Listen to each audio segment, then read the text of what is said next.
la seule personne qui sera élevée dans tout ce que nous allons encore réaliser en ce moment.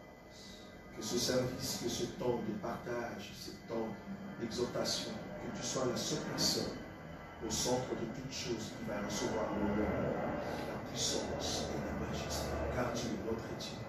Nous t'élevons en ce lieu en ton nom, Jésus-Christ, que nous avons ainsi prié. Amen. Amen. Que le Seigneur soit loué. Amen. Jésus est bon. Nous croyons qu'il est notre force et notre soutien. Comme vous allez le remarquer, c'est un culte spécial, un culte qui passe par de questions-réponses avant d'apporter en fait une exhortation. Donc, s'il y a des questions, nous allons en tout cas répondre à ces questions par rapport aux Écritures. Il y a les ministres des dieux qui sont là, ils vont essayer de répondre. Et nous allons prendre 3 ou 4 grands maximum, c'est 5 questions, pour qu'on puisse terminer ce qu'on a aujourd'hui. Parce que le service, comme vous savez, c'est vraiment le service de la position de main, ça va? Donc, nous allons faire de notre mieux, de sorte que nous puissions terminer à temps. Ça va? Donc, s'il y a des questions par rapport à la Bible, en tout cas, moi j'ai déjà une question qu'on m'avait posée par rapport à la Bible, que je vais répondre à la fin. Mais s'il y a d'autres questions, pourquoi pas, vous pouvez toujours le poser. Voilà. Il y a la sœur Doriane qui vient de l'Italie. Hein. La sœur Doriane et la sœur Chiara viennent de l'Italie. Donc elles sont avec nous aujourd'hui dans ce culte. Je crois là c'est dans leur programme pour rentrer le lundi, c'est ça? Le lundi, donc demain. Le lundi, elles doivent déjà rentrer en Italie. Bon, à la fin, peut-être je vois que le pasteur Bobo aura 2 ou 3 questions à vous poser. Ça va? Juste pour savoir comment est-ce que vous évoluez dans cet évangile. Donc il n'y a pas de souci. Voilà, je ne sais pas s'il y a quelqu'un qui a une question et on va répondre. Voilà. Moi, j'ai une question. Oui. Dans Ecclésiaste 3, le verset 19, je lis au nom de Jésus. Car le sort des fils de l'homme et celui de la bête sont pour eux un même sort. C'est Ecclésiaste combien? 3, verset 19. Ecclésiaste, chapitre 3, verset combien? 19. Verset 19. Oui, car le sort du Fils de l'homme et celui de la bête est pour eux un même sort. Comme meurt l'un, ainsi meurt l'autre. Ils ont tous un même souffle, et la supériorité de l'homme sur la bête est nulle, car tout est vanité. Je voudrais savoir pourquoi le Fils de l'homme est comparé à la bête. Ok, c'est ce qu'il dit. Ok, comparé à la bête, hein? Ça va? Donc, voilà. Ils ont la même sort. Ah oui, le souffle. C'est très bien. Je voulais quand même préciser une chose. Comme vous allez le remarquer, ce n'est pas un culte. Hein? Donc, c'est questions-réponses. Voilà. C'est très important de souligner ça. Donc, ce n'est pas un culte. C'est vraiment question-réponse. Et ce n'est qu'à la fin, nous aurons à faire un service. Ça va? Donc, ce n'est pas un culte. Donc, l'Ecclésiaste chapitre 3, la question qui nous a été posée, le verset 19. Car le sort des fils au pluriel, ce n'est pas un fils, ça va? C'est-à-dire les hommes. Car le sort des fils des hommes, hein, de l'homme, des fils, hein, au pluriel, et celui de la bête, c'est une bête. Ce sont des petites choses très importantes. Amen. Tu vois, quand on éclaircit déjà l'écriture et on voit. Et si tu n'éclaircis pas l'écriture, c'est là-bas que tu vois. Ça va? 19. Car le sort des fils de l'homme, donc il y a un homme qui a ses fils. Ce n'est pas l'homme là. L'homme a ses fils. Maintenant, le sort, ce n'est pas le sort de l'homme. C'est le sort des fils de l'homme. Donc, il y a un homme et qui a ses fils. Maintenant, ces fils-là, leur sort, c'est comme la bête. Donc, ça va? Déjà, on commence à voir. Donc, car le sort des fils de l'homme, ça va? Et celui de la bête, eux pour eux, un même sort. Comme meurt l'un, ainsi meurt l'autre. Ils ont au pluriel. Ils ont tous un même souffle, c'est-à-dire la bête et les fils, et la supériorité de l'homme, parce qu'ils sont fils de l'homme, sur la bête est nulle, car tout est vanité. Ça va? Voilà. D'abord, on explique l'écriture dans la doctrine. Qui a une idée dans la doctrine de cette pensée? Qu'est-ce qu'on est en train d'expliquer? C'est quoi la bête? C'est quoi les fils de l'homme? C'est quoi le sort en question? Mais il a bien expliqué. C'est l'écriture. J'ai bien dit doctrine. On ne monte pas. Ça va? On ne monte pas encore. On est cité. Le sort des fils de l'homme est celui de la bête, et pour eux un même sort. C'est quoi le sort en question? C'est la mort. Comme meurt, c'est ça, comme meurt l'un, ainsi meurt l'autre. Donc la bête va mourir. Voilà, donc on vient. Donc la bête va aussi mourir. Et puis les fils des hommes vont aussi mourir. Ça c'est un élément, il y a déjà la mort. Mais après c'est là où on a dit encore que la supériorité de l'homme par rapport à la bête est nulle. Par rapport à la mort. Ça va? Là, on est encore dans la lettre. Les fils des hommes, oui, allez-y. Non, donc le point commun, c'est la mort. C'est la mort. Donc, ils ont tous un même sort, qui est la mort. La mort. Voilà. Mais dans la doctrine ici, dans la lettre, on parle bien de bêtes qu'on voit dans la forêt. Les lions, les léopards, doctrine. Les lions, les léopards, tout ce qui est dans la forêt, meurt. Les hommes que nous sommes, nous mourrons. Ça, c'est dans la doctrine. Ça va? Donc, dans cette approche-là, l'homme et la bête, tous meurent. Selon qu'il est dit, voilà. Tu es poussière, tu retourneras dans la poussière. Voilà. Continue. Non, non, c'est voilà. là où je voulais aussi commencer. Voilà. À mettre en évidence la mort, voilà. Le point commun entre l'animal et l'homme physique que nous sommes. Donc notre point commun à tous, c'est la mort. Oui. Ça c'est selon terre à terre, vraiment terre à terre. Voilà. Donc l'homme est mort, Adam est mort. Oui. Les lions qu'il avait nommés aussi, il est mort. Donc voilà. Les girafes est mort. Donc c'est la poussière. Voilà. Verset 20. C'est le verset 20. Regarde le verset 20 parce que tu nous as donné le verset 19, c'est ça? Tout va dans un même lieu. C'est quel lieu? Tout a été fait de la poussière. Amen. Tu vois? Et tout retourne à la poussière. Donc, la ressemblance. La ressemblance de la bête et de l'homme dans la doctrine, c'est la mort. Tous deux, comme ayant la chair, ils tombent par terre. Ça va? Là, on est vraiment dans la doctrine. Ok. Il continue. Et je vis qu'il n'y a rien de mieux pour l'homme que de se réjouir de ses œuvres. C'est là sa part, car qui le fera jouir de ce qui sera après lui? C'est une question. Ça va? Parce que quand on a un verset et qu'on n'a pas compris l'idée complète de la pensée, parce que c'est un sage qui parle.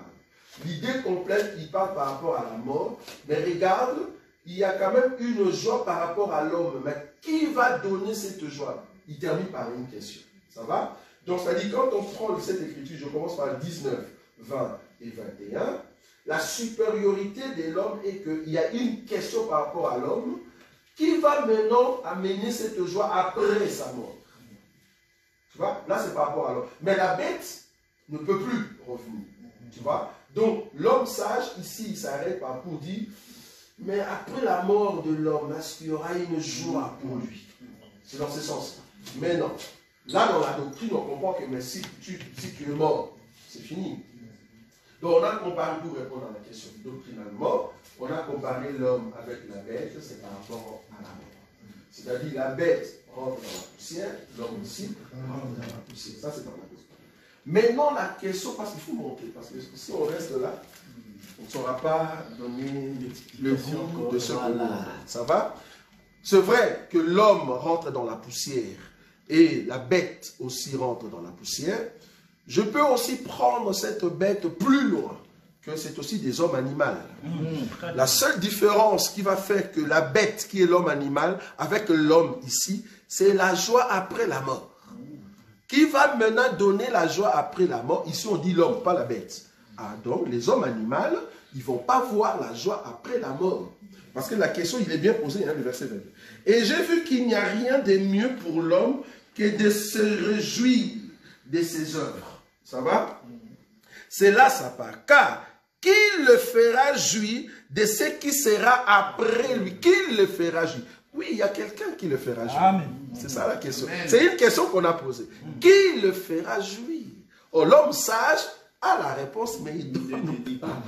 Oh, la bête ne va pas recevoir cette joie. Mais l'homme, oui. Pourquoi? Parce que même si on rentre dans la poussière, comme les hommes animaux, les bêtes, mais c'est pendant nous, après la mort, nous allons revenir. Il y a une jouissance. Voilà, et c'est ça la joie. Parce que la joie, c'est l'éternité. Or, celui qui entre dans l'éternité, nous avons la joie. Tu vois comment expliquer? Là, on monte. Mais dans la lettre, c'est vrai, ils ont comparé les deux. Pourquoi? Parce que c'est la poussière. Mais tout le monde qui est poussière, c'est parce qu'il y a d'abord l'homme et l'animal, c'est-à-dire la bête. Or, l'homme et l'animal, il y a l'autre qui est l'homme. Pourquoi? Parce qu'il a le sang. C'est comme on a dit toujours quand nous expliquons les choses. C'est-à-dire la différence qui fait que je rentre dans la poussière, mais je veux revenir, c'est parce que je suis poussière, c'est vrai. Mais j'ai encore le sang. C'est ça qui va au fait faire que je puisse revenir et trouver la joie. Ça va, tu as compris? Voilà. Encore une question? Tu en avais toi? Ça, Chiara. Il n'y a pas? Non. Chiara n'a pas de questions. Il n'y a pas de questions? Oui, vas-y, rajoute. Dans 1 Timothée 5. 1 Timothée chapitre 5. Le verset 19. Ok, ça, on va laisser à d'autres ministres aussi de répondre. 1 Timothée chapitre 5. 1 Timothée chapitre 5. Oui, verset 19. Ok. Ne reçois point d'accusation contre un ancien si ce n'est sur la déposition de 2 ou de 3 témoins. C'est ça? Oui. Oui. C'est quoi la question? Je voulais comprendre seulement pourquoi elle dit ça. Ok. Oui, c'est ça. C'est une très bonne question. Qui peut répondre? Qui peut répondre? Zoé d'accord? Oui. Voilà. Allez-y. Bon. Quand la parole déclare qu'on ne reçoit pas, une accusation contre un ancien, s'il n'est sur la déposition de 2 ou 3 témoins. Voilà, sur la déposition de 2 ou 3 témoins. Ce que nous devons d'abord saisir sur cette écriture, c'est la déposition de 2 ou de 3. Quand on dit la déposition de 2 ou de 3, parce que ici, quand la Bible parle, ça parle par rapport aux écritures qui est écrites par rapport à cette verset de 1 Timothée. Maintenant, si on veut expliquer cette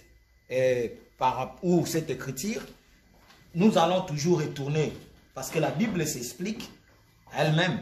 Nous devons toujours retourner à la parole pour voir c'est qui les 2, c'est qui les 3 témoins qui peuvent venir donner ou attester ce témoignage. Donc, si nous retournons dans la parole, nous allons voir que ici, quand l'apôtre Paul dit, c'est Timothée qui dit, quand Timothée dit, il fait toujours référence aux 2 ou 3 témoins pour attester que cette chose est valable. Donc, si on peut expliquer ça, on va toujours retourner dans l'Ancien Testament pour voir que les 2 ou 3 témoins qui parlent pour que cette parole soit attestée, c'est la loi, les psaumes et les prophètes, qui nous parlent que si la loi, les psaumes et les prophètes, les 2 ou les 3, c'est toujours les 2 ou 3, c'est la loi, les psaumes et les prophètes, qui attestent d'abord que ces choses est parfaite. Alors, la loi, les psaumes et les prophètes a attesté déjà que Jésus est parfait. Amen. Quand on vient maintenant dans la nouvelle alliance, quand Jésus lui-même il dit dans le livre de Luc 24, il dit que la loi, les psaumes et les prophètes parlaient que de moi. Donc, les 2 ou 3 qui attestaient, c'était la loi, les psaumes et les prophètes, qui attestaient que Jésus-Christ est Seigneur. Amen. Donc, je peux un peu expliquer ça et puis d'autres ministres peuvent aussi ajouter quelque chose. En fait, ici, on parle d'un ancien qui est accusé. Parce qu'il y a une accusation, il y a un tribunal. Donc, pour justifier cet ancien, on dit, tu dois recevoir, pour le punir, La déposition de 2 ou 3 témoins pour voir s'il est innocent ou pas. Ou si c'est dire, les dires de cet ancien sont bonnes ou pas. Or, l'ancien dans lequel ici il est question de notre Seigneur Jésus-Christ. Alors, je vais rejoindre mon frère pour dire que l'ancien qui doit être jugé, il est jugé par la loi.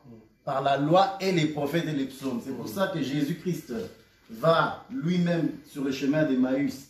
Quand il parle aux disciples, il leur dit, c'est écrit dans la loi et les prophètes, tout ce qui est arrivé à ces Jésus, à mon sujet. Voilà, merci. Et plus tard, nous allons voir l'apôtre Jean, il va dire l'eau, il va prendre l'eau, le sang et l'esprit. Donc voilà les 3 témoins qui ont pu témoigner, qui ont déposé contre cet ancien-là, pour le justifier qu'il est vraiment ce qu'il dit, c'est-à-dire le Christ. Donc voilà. Donc l'ancien en question, c'est Jésus, c'est le Christ. Et les témoins, c'est la loi et les psaumes, ou comme le dit Jean plus loin, le sang, l'esprit et le grand témoignage. Voilà. C'est très bien. Donc la façon que le bien-aimé ont présenté, comme on dit, on a toujours 4 langages. Dans le langage que les bien-aimés ont présenté, comme tu as compris, c'est la prophétie et la révélation. Donc ils ont expliqué l'ancien du jour, c'est le Seigneur Jésus, et que cet ancien qui devait venir, je crois il a dit une fois quand on l'avait giflé, il dit, prouvez-moi dans les Écritures que ce que je fais, c'est pas bon. Si tel n'est pas le cas, alors pourquoi tu m'as giflé? Donc, il faut me prouver dans 2 ou 3 témoins que moi, étant ancien, que je suis fautif. Là, c'est le véritable ancien, c'est Jésus. Mais par rapport à cette écriture, on peut aussi le prendre dans la doctrine. Dans la doctrine, un ancien, c'est un ministre dans l'Église. Si un ministre tombe, si un ministre fait un péché, et que nous avons la déposition de 2 ou de 3, c'est-à-dire des dépositions qui viennent contre lui, que voilà, il a fait ceci, tel homme de Dieu, un pasteur, mais il est sorti avec ça, ou bien il a volé l'argent. Donc, déposition de 2 ou de 3, alors là, vous pouvez le condamner. Mais s'il y a seulement une personne, ah non, on dit non. On cherche encore une autre personne. Donc, il faut qu'il y ait 2 ou 3. Ça, c'est l'homme de Dieu, un ancien dans l'Église. Parce que tout ancien, c'est un ministre de Dieu. Parce que tout ancien doit connaître la parole. Regarde l'écriture qui vient juste en bas. Le verset 20. Ceux qui pêchent, reprends-le devant tous. C'est-à-dire, on vient déposer maintenant la déposition que voilà, cet homme a péché, donc 2 ou 3. Maintenant, comme ils ont péché, il ne faut pas les répondre à côté. Un ancien, on ne le répond pas à côté. On le répond devant tout le monde. C'est ça l'écriture. C'est-à-dire, tous ces ministres-là, il faut venir devant tout le monde et dire, voilà, tel homme de Dieu, c'est un impudique, un adultère, et voilà, la sentence, c'est ça. Donc, c'est dans ce sens-là qu'il a dit cela. Ça va? Ça, c'est dans la doctrine, dans la pratique. À l'église, c'est comme ça qu'il faut faire. Mais dans la révélation, quand on explique le véritable ancien, c'est ce que le bien-aimé. Ça va? Magnifique. J'aime ça. Ça va? On a tendance à aller directement alors qu'on a laissé la simplicité. Il faut bondir de foi. Parce qu'il y a déjà un frère qui a déjà écrit, il faut expliquer la doctrine. Donc, quand docteur Roger touchait déjà la doctrine, donc c'était déjà magnifique. Est-ce qu'il y a encore une question? S'il n'y a pas une question, on m'a posé la question dans cette écriture. 1 Samuel. 1 Samuel, j'ai aimé la réponse de mon frère Eddie Maki d'Espagne. Voilà. 1 Samuel, chapitre 8. Nous allons corriger encore un élément ici pour ceux qui pensent que c'est ça l'écriture. 1 Samuel, chapitre 8. Je vais prendre une écriture. C'est 14, hein? Oui, cela dit, oui. Voilà. Dans 1 Samuel, chapitre 8, je commence à partir du... Je prends seulement le verset 10 d'abord. Samuel reporta toutes les paroles de l'Éternel au peuple qui lui demandait un roi. C'est-à-dire, le peuple demandait à Dieu un roi. Ça va? Il demandait à Dieu un roi. Voilà, maintenant, il y a maintenant les obligations du roi qui vient après. Et parmi ces obligations, tellement les dimmovores, c'est ça le mot, les dimmovores, ils vont chercher là où on parle de la dîme, ils vont prendre le verset 14. Les dimmovores sont partis là-bas. Ils ont pris le verset 14. Alors il y a aussi le verset 13. Vous aimez seulement le verset 14. Mais il fallait commencer par le verset 13 si vous croyez à ça. Prenez aussi le verset 13. Parce que le verset 13 dit, les rois prendra vos filles pour en faire des parfumeuses, des cuisinières et des boulangères. Il faut nous expliquer ça. Il faut nous expliquer ça. Bon, tu vas voir que quand tu vas expliquer la cuisinière en question, la boulangère en question, ça va changer. Mais quand tu viens prendre le verset 14, c'est ce que nous disons. Tu viens prendre le verset 14. Il prendra la meilleure partie de vos champs, de vos vignes et de vos oliviers et la donnera à ses serviteurs. Ok. 15. Il prendra la dîme du produit de vos semences et de vos vignes et la donnera à ses serviteurs. Il prendra vos serviteurs et vos servantes, vos meilleurs bœufs et vos ânes et s'en servira pour ses travaux. Ok. Ça, c'est le roi en Israël. Dans la doctrine, Israël devait des impôts. À qui? Au roi. Or, les serviteurs du roi, c'est-à-dire des eunuques ou des ministres qui travaillent avec le roi, quand on donnait la dîme au roi, alors une partie de la dîme royale allait pour le paiement. C'est ça le paiement. Le paiement de ministres. Ça, c'est dans la lettre. Maintenant, dans la révélation, ils sont partis plus loin. Ils ont dit, le roi en question, c'est Jésus. Le Jésus ici, on lui donne la dîme. Qui donne la dîme? C'est Israël, c'est-à-dire le peuple. Le peuple amène la dîme pour donner au roi. Quand on donne la dîme au roi, le roi prend cette dîme, il donne à qui? À ses serviteurs. Or, les serviteurs aujourd'hui, c'est les ministres des Dieu. Non, c'est bien. C'est bien beau d'expliquer ça, c'est très bien. Israël est un peuple de Dieu qui amène la dîme.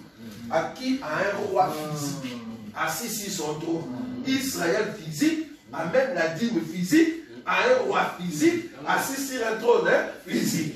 Ok. Le roi physique va prendre la dîme physique, il donne à ses serviteurs physiques. Ok. Si nous aujourd'hui nous sommes Israël spirituel, nous allons amener la dîme spirituelle au roi spirituel et le roi spirituel donnera à ses serviteurs spirituels. Si nous comprenons comme ça, c'est bon. C'est bon. Très bien. Parce qu'en réalité, nous amenons la dîme spirituelle au roi. Au roi qui est spirituel. Parce qu'il est éternel, cet homme. Nous amenons nos dîmes là-bas. Mais quelle dîme? Ce n'est pas l'argent. Ainsi, Romains chapitre 12, les premiers versets. Nous avons lu ça. C'est ça la dîme. C'est ça la dîme spirituelle. Parce que nous sommes spirituels. Je lis rapidement. C'est quoi la dîme spirituelle aujourd'hui que nous amenons? Je veux dire, parce que la dîme veut dire la part consacrée. C'est ça la dîme. Ok. Romains chapitre 12, premier verset. Je vous exhorte donc, frères, par les compassions de Dieu, à offrir vos corps comme un sacrifice vivant, saint, agréable à Dieu, ce qui sera de votre part un culte raisonnable. Oh, quand déjà je suis saint, agréable, et puis je suis un sacrifice, je suis dans un culte éternel, spirituel. Vous voyez?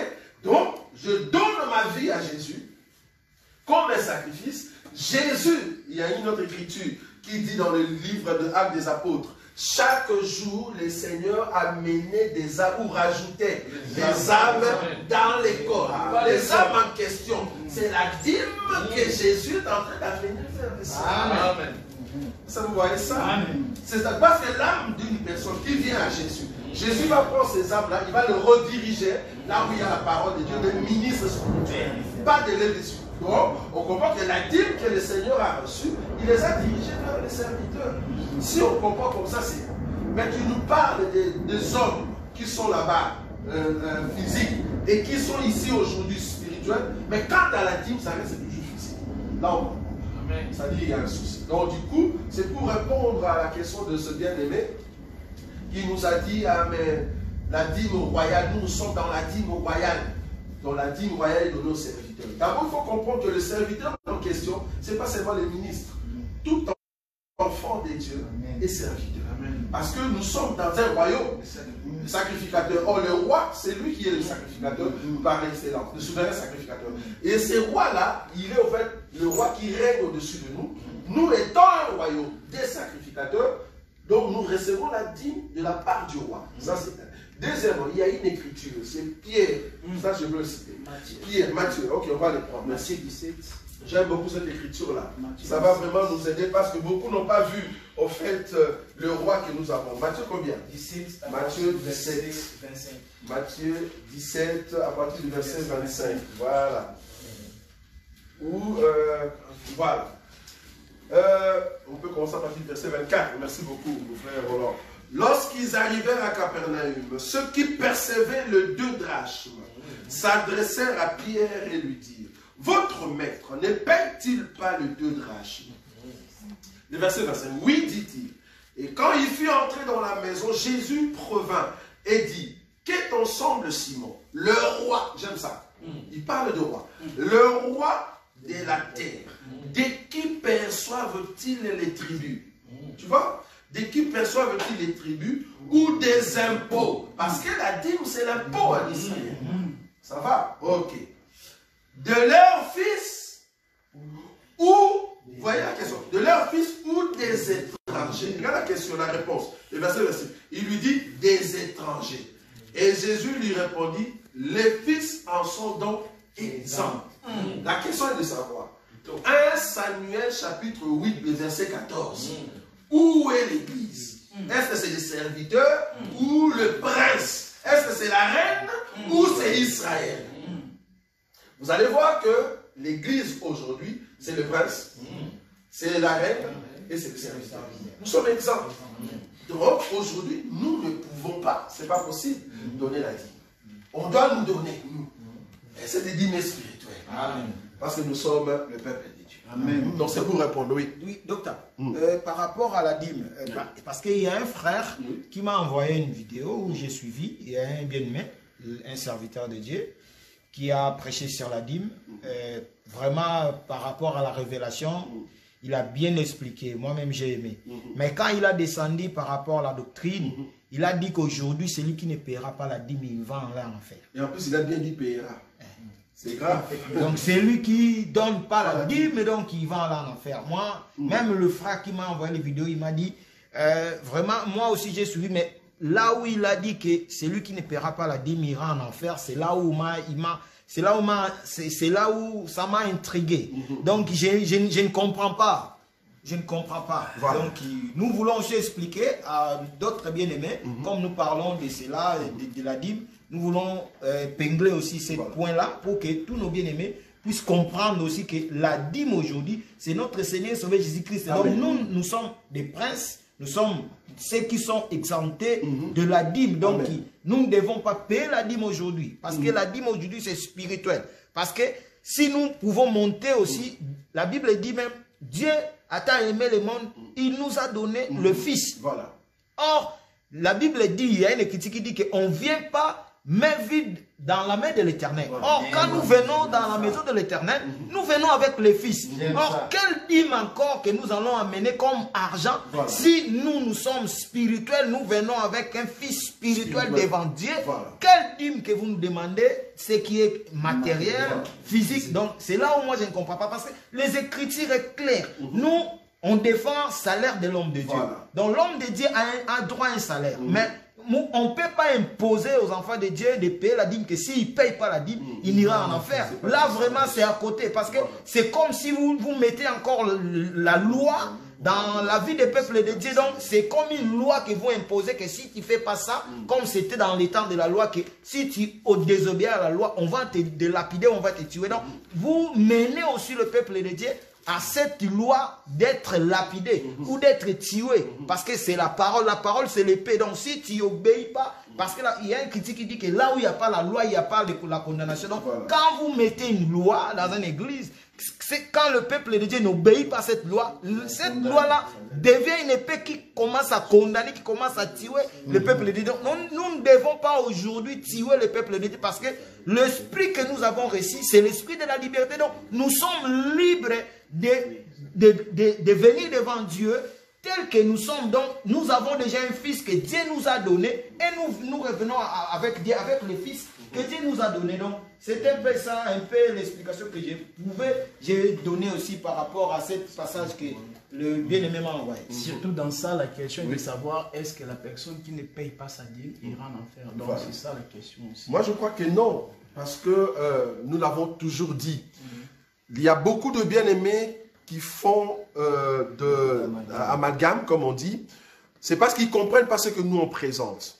Nous ne sommes pas contre les salaires de l'homme des dieux. Non, Amen. nous ne sommes pas contre. L'homme des dieux doit manger. Amen. Ça, nous le croyons. Parce que c'est son salaire. Même quand Paul il a évoqué cela, il a évoqué par rapport à ceux qui travaillaient dans les temples. Ils avaient un salaire. Nous disons Amen. Nous aussi, aujourd'hui, comme Paul a dit, nous avons besoin d'un salaire. Nous disons Amen. Mais c'est quoi la proportion salariale? C'est ça la question. Si là-bas, la proportion salariale de Lévi, c'était la dîme, nous, aujourd'hui, nous n'avons pas cette proportion. Amen. La proportion que le Seigneur nous a donnée, c'était quoi? Tu vas dans la maison d'une personne, tu prêches la parole de Dieu, tu guéris les malades, tu purifies les lépreux. Vous avez reçu gratuitement, donné gratuitement. Voilà. Ce qu'on vous donne comme nourriture, c'est ça votre salaire. Ça, c'est la proportion. Amen. Ça, c'est la proportion. Donc, ce n'est plus la dîme, mais c'est une proportion de libéralité. La personne te donne ce que Dieu a mis dans son cœur pour son œuvre. C'est ça qui fait la différence. Donc, là, tu viens chez moi, tu prêches. C'est la résolution de mon cœur. Non, de ton cœur avec Dieu. Avec Dieu. Oui. Selon les services que tu m'as rendus. Voilà. Ah, moi, j'estime bon. Bah, écoutez, je te donne 20 euros. C'est 20 euros. Si tu estimes 20 euros, j'en prends. Oui, 20 euros. Comme tu peux estimer aussi ta maison, tu peux donner. Mais c'est moi qui décide. Mais bien sûr, oui. Si Tout j'ai ce que tu les moyens, estimes. Voilà. j'ai les moyens. Voilà. J'ai dit, bon, j'ai 2 voitures. Cet homme m'a fait du bien. Voilà. Il m'a apporté la parole de l'évangile Voilà. du royaume. Je lui donne la Je clé. donne la voiture. Alors que là, c'est 50%, 50%. Ce n'est plus 10%. Non. Parce que la dîme, beaucoup font, en fait, ils ne comprennent pas, en fait, cette expression de la dîme. Le mot dîme, ça c'est en français. Quand tu vas en anglais, on ne va pas dire dime. On ne dit pas dime. On dit combien? Ça veut dire un dixième. Si tu vas à Lingala, moi j'aime toujours à Lingala. Moko nazomi. Quand on dit moko nazomi, c'est-à-dire on voit les 10 et on prend les moko nazomi. Donc, dîme, c'est moko nazomi. Même en portugais, partout. Même en italien, c'est quoi? Hein? Undetimo. J'aime ça, undetimo. Donc, c'est-à-dire, moko nazomi. Parce que c'est des choses, c'est 10, non? Voilà. Donc, c'est un dixième. Donc, il faut avoir la part des 10. Et dans les 10, tu prends une part que tu donnes. C'est ça un dixième ou la dîme. Donc, dire qu'aujourd'hui, l'homme des dieux, doit recevoir la dîme auprès du peuple, c'est faux. C'est-à-dire, vous remettez le peuple dans la loi. Or, Jésus a dit, c'est ce que j'aime beaucoup. Je suis venu non pas pour abolir la loi, mais pour l'accomplir. Ok, montrez-nous comment Jésus a accompli la dîme. Parce que si tu nous montres comment Jésus a accompli la dîme, tu vas comprendre que la dîme faisait partie des lois cérémonielles. Amen. Or, les lois cérémonielles, aujourd'hui, il n'y a personne qui peut le répondre. Tout ce qui était lié au temple, soi-disant des lois cérémonielles, on ne peut pas les répondre doctrinalement. Ce n'est pas possible. Sinon, on est dans la loi. Non, on est dans la loi. Il faut l'expliquer dans la révélation. Amen. Donc, du coup, c'est pas donc c'est la dîme mécanique. Donc, du coup, le N. Oui, ah oui, on va le prendre, hein, excusez. Donc, je suis dans le livre de Nombre, Nombre 18, nous allons lire cela. Ah, mais c'est grave, les dimophores. Si seulement ils peuvent nous comprendre. Nombre 18, verset 31. Nombre 18, le verset 31, la Bible dit ceci. Pour qu'on comprenne que la dîme, c'est le salaire de Lévi. C'est-à-dire la proportion salariale de Lévi. Comme nous ici, même en Belgique, si on veut payer l'impôt, normalement il y a d'autres articles, l'impôt c'est à 21%, il y a d'autres articles à 6%. Donc c'est le pourcentage, c'est par rapport à ce pourcentage-là qu'on payait Lévi. Mais nous aujourd'hui, on n'a pas ce pourcentage-là. C'est ce qu'on fait la différence entre le salaire de l'homme de Dieu aujourd'hui et le salaire de l'homme de Dieu au temps de la loi. Au temps de la loi, c'était la proportion des dîmes. Mais aujourd'hui, nous n'avons pas cette proportion. Nombre chapitre 18, verset 31, c'est ça? Je vais lire rapidement. Non, le verset 30, c'est mieux. Tu leur diras, quand vous en aurez prélevé le meilleur, la dîme sera comptée au Lévi comme le revenu de l'air et comme le revenu de la cuve. Vous la mangerez en un lieu quelconque, vous et votre maison, car c'est votre salaire.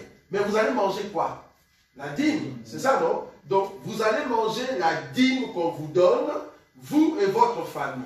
Or, Jésus dit, si vous allez quelque part, on vous prêche à part, on vous donne à manger, prenez car c'est votre salaire. Quand je prends, je vais manger avec qui? Avec ma famille aussi. Mais la proportion que j'ai prise avec le Seigneur, ce n'est pas la dîme. Mais ici, ce qu'on donne à Lévi, c'est la dîme. Donc ici, le bien-aimé ou des pasteurs d'Imovo, c'est qu'ils ne comprennent pas.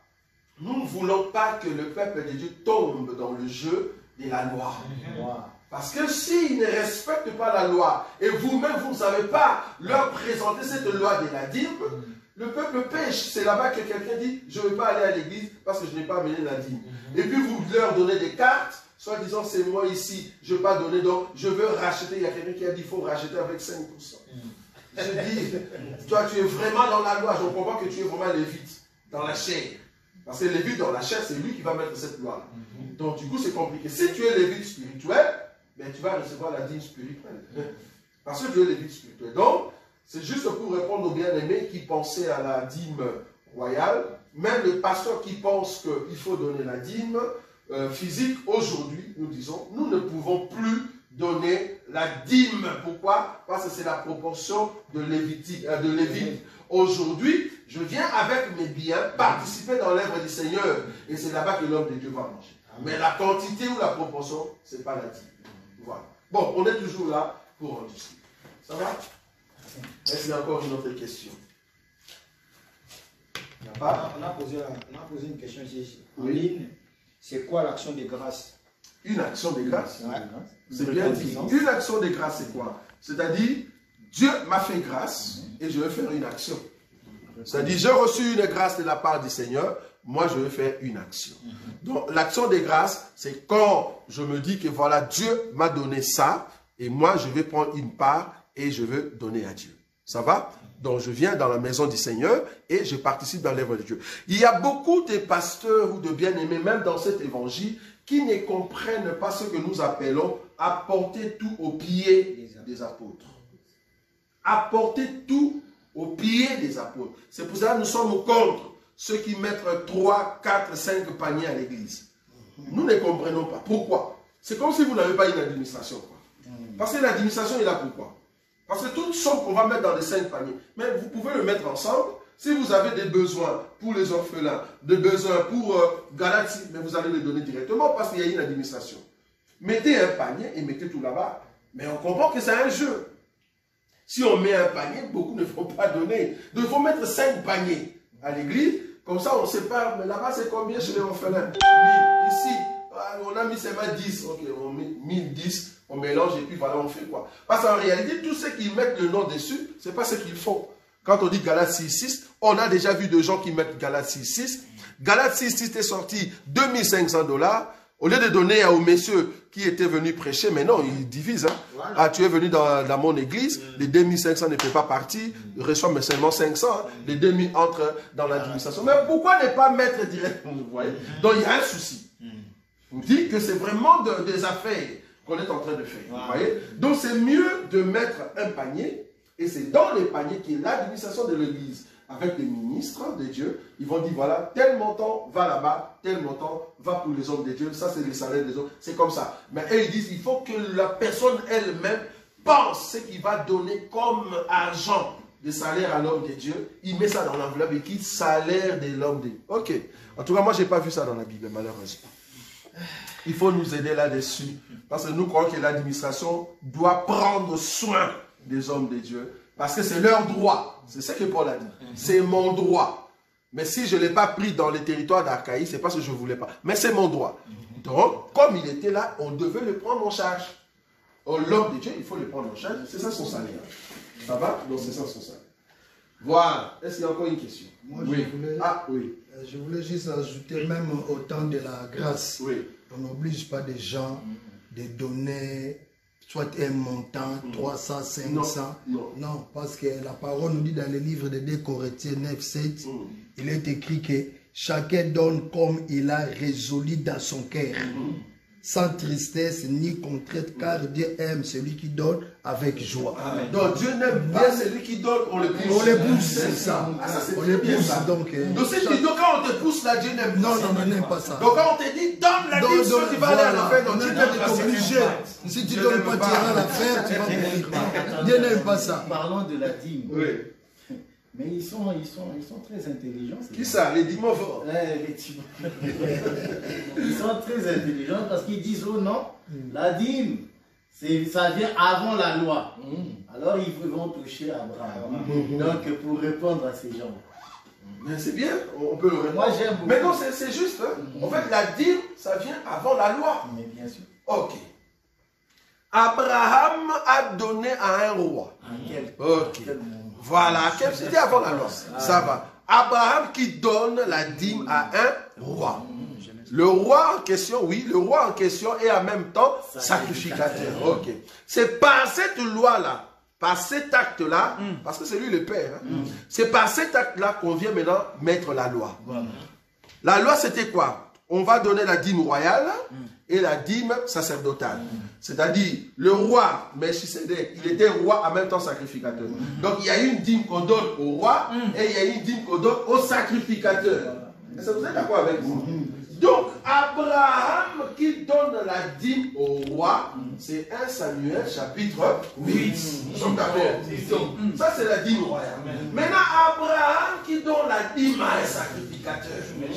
Le peuple ne donne jamais la dîme à un sacrificateur.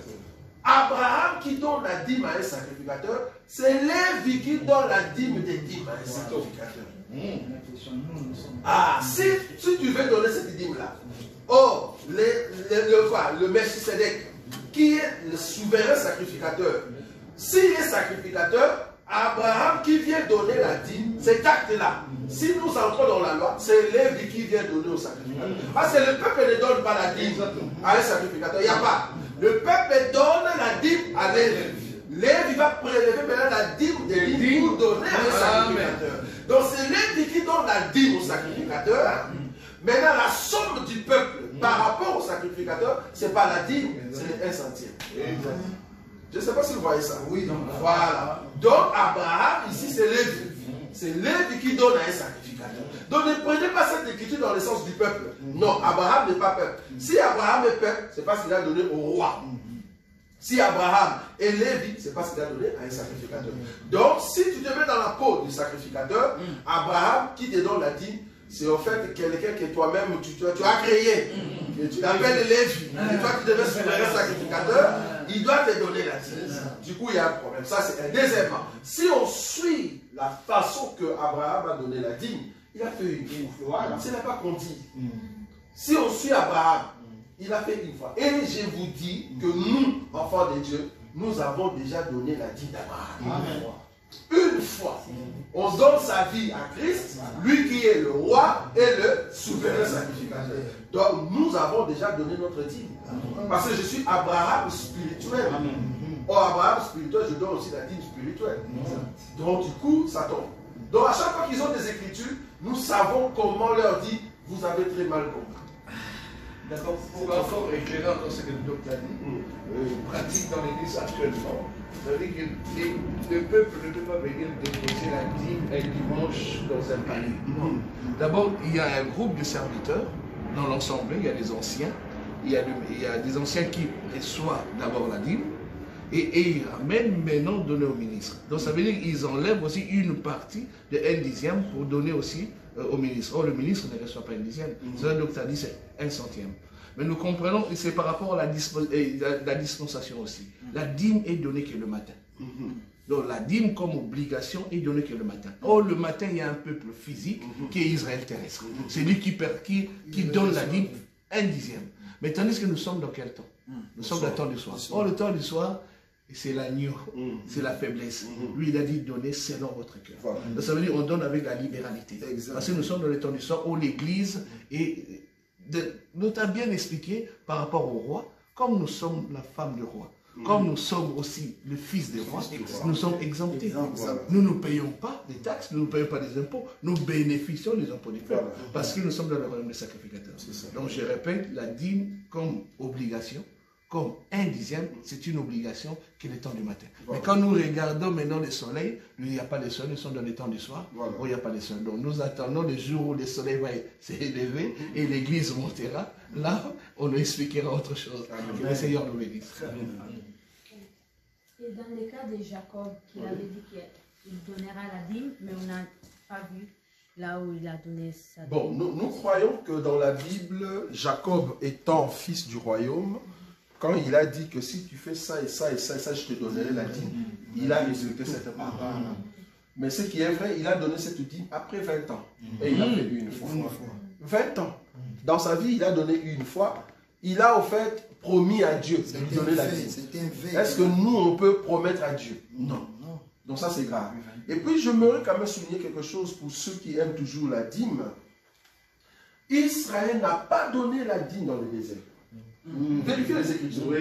Dans le désert, Israël n'a pas donné la dîme. Pour donner la dîme, il faut entrer dans le royaume. Si vous voulez qu'on donne la dîme, attendez dans le millénium. Voilà, parce que nous sommes encore dans le désert, nous allons entrer en Canaan. Nous ne sommes pas encore en Canaan. Donc attendez quand nous allons dans le millénium, c'est là que nous allons payer. Il est dit que le roi qui ne viendra pas, voilà, il aura des problèmes. Voilà. Pas depuis chez lui. Donc ils doivent apporter. C'est eux qui vont apporter. Donc nous on va recevoir. Voilà. Ça c'est très bon. Ça c'est très bon. On va attendre les débats s'ils veulent toujours. Bon, je sais pas. Ceux qui sont encore des têtus là-dessus, mais nous sommes là pour juste pour répondre. Ça va? Que Dieu soit loué. En tout cas, nous croyons que nous allons maintenant passer à notre service. Mais avant de passer à ces services, nous allons quand même chanter à l'honneur de l'époux, le Seigneur de gloire, chanter ensemble avec les bien-aimés qui nous suivent en ligne, et nous allons chanter ensemble avec eux. Ça va? Voilà. Nous allons mettre ces cantiques ensemble et nous allons chanter. L'homme le plus patient de la Bible, le prophète Moïse, il était aussi roi en Israël. L'éternel est à roi verset 5. Gloire.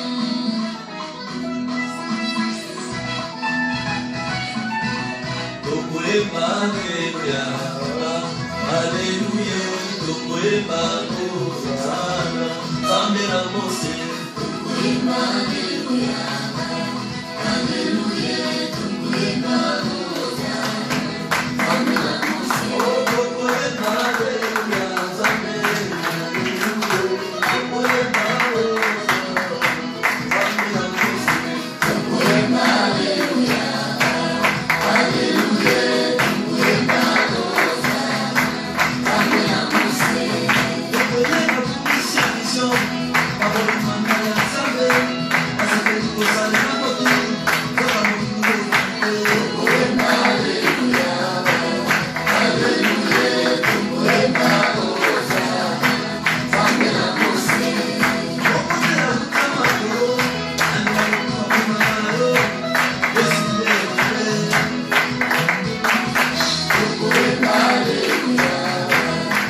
près de moi.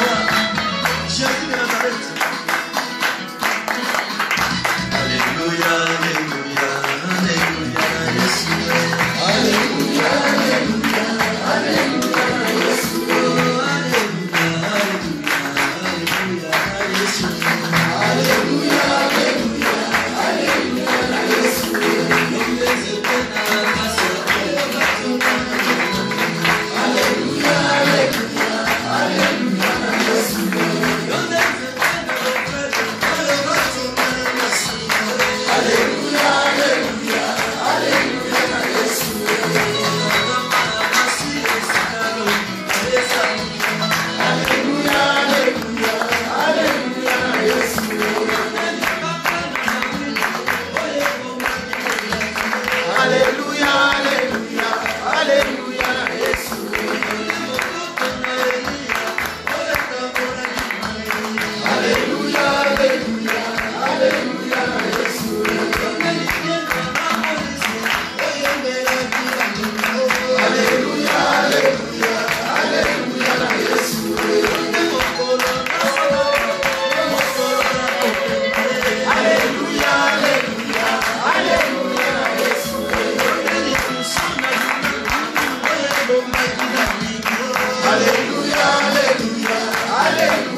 peut-être recommander le service que nous allons faire maintenant pour le nom du Seigneur. Et le Seigneur,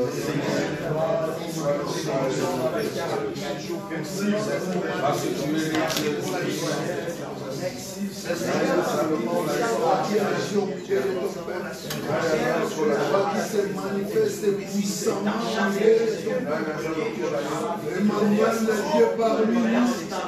Seigneur, nous voulons contempler tes merveilles cet après-midi. Nous voulons contempler ta puissance cet après-midi. Nous voulons contempler ta gloire cet après-midi. Agis au milieu de nous, Seigneur. Dans ce moment de service, Père, nous voulons vivre, Seigneur, tes merveilles. Nous voulons vivre ta gloire et ta puissance. Oh Seigneur, nous te commandons maintenant de le Seigneur. Jusqu'à la fin de cet service. Entre tes mains, l'esprit de ton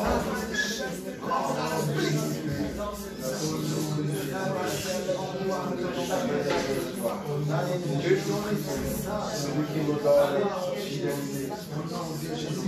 Merci Jésus. Parce que tu es Dieu. Quand nos pères nous disent merci. Tu es le Dieu grand. Gloria. On va te dire comment il a mis. Parce que tu es Dieu. Nana ça le connaît. Si quelqu'un d'autre nous dit ça, si quoi ça pour la locure. Permettre que nous n'ayons ensemble et y va la boca babane. Oui, tu nous allons nous battre nous à battre. Nani nous a ça le connaît. À chaque fois, on benga kamabota ensemble, au taille sarabiso pour aller nous benga. Parce que nous sommes sur le le roi. C'est lui qui est digne d'être aimé. Merci Jésus.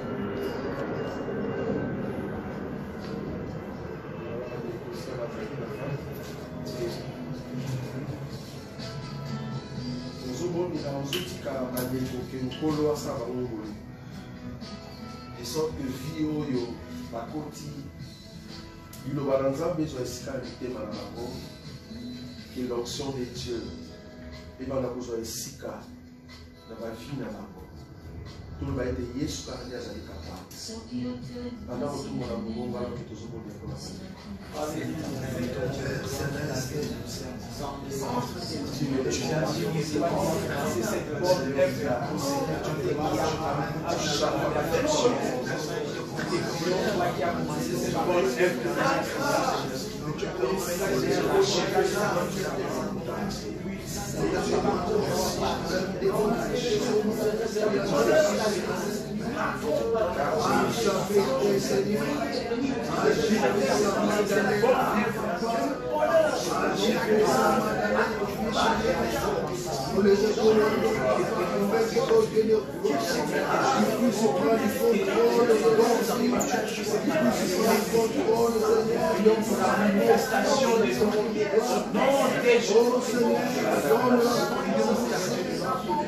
Au nom de Jésus-Christ, au nom de Jésus-Christ,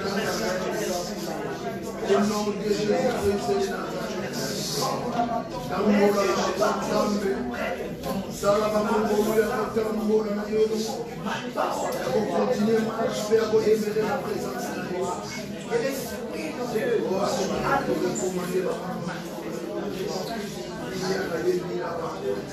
Car tu es Dieu, le Dieu tout-puissant. Monsieur Jésus, tu es dit à l'éternité. Merci, nous voulons contempler ta gloire. Car tu le mérites, Jésus. Merci, Seigneur. Jésus, Christ de Nazareth. Dieu prend l'écriture. Dieu de gloire. Merci,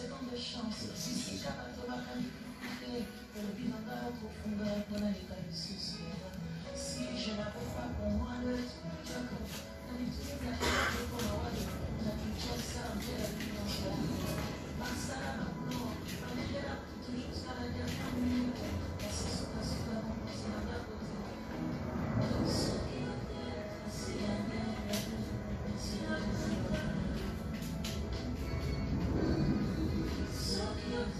See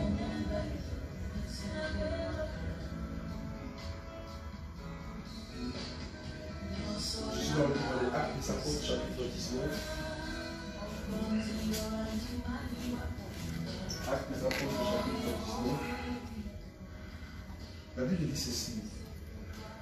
Je vais prendre l'écriture à partir du verset 1er. Pendant qu'Apollos était à Corinthe, Paul, après avoir parcouru les autres provinces de l'Asie, arriva à Éphèse, ayant rencontré quelques disciples, et leur dit: avez-vous reçu le Saint-Esprit quand vous avez cru? Ils lui répondirent: nous n'avons même pas entendu dire qu'il y ait un Saint-Esprit. Il dit: de quel baptême avez-vous donc été baptisés? Et il répondit: du baptême de Jean. Alors Paul dit: Jean a baptisé du baptême de repentance, disant au peuple de croire en celui qui venait après lui, c'est-à-dire en Jésus. Sur ces paroles, ils furent baptisés au nom du Seigneur Jésus. Lorsque Paul leur eut imposé le main, le Saint-Esprit vint sur eux et ils parlaient en langue et prophétisaient. Ils étaient en tout environ 12 hommes.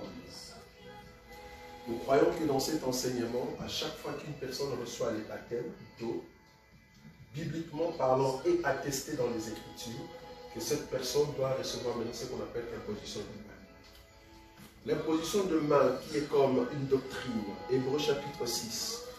Hébreux chapitre 6. Hébreux chapitre 6. Hébreux chapitre 6. Je vais prendre cette écriture rapidement. Hébreux chapitre 6. Je commence à partir du premier verset.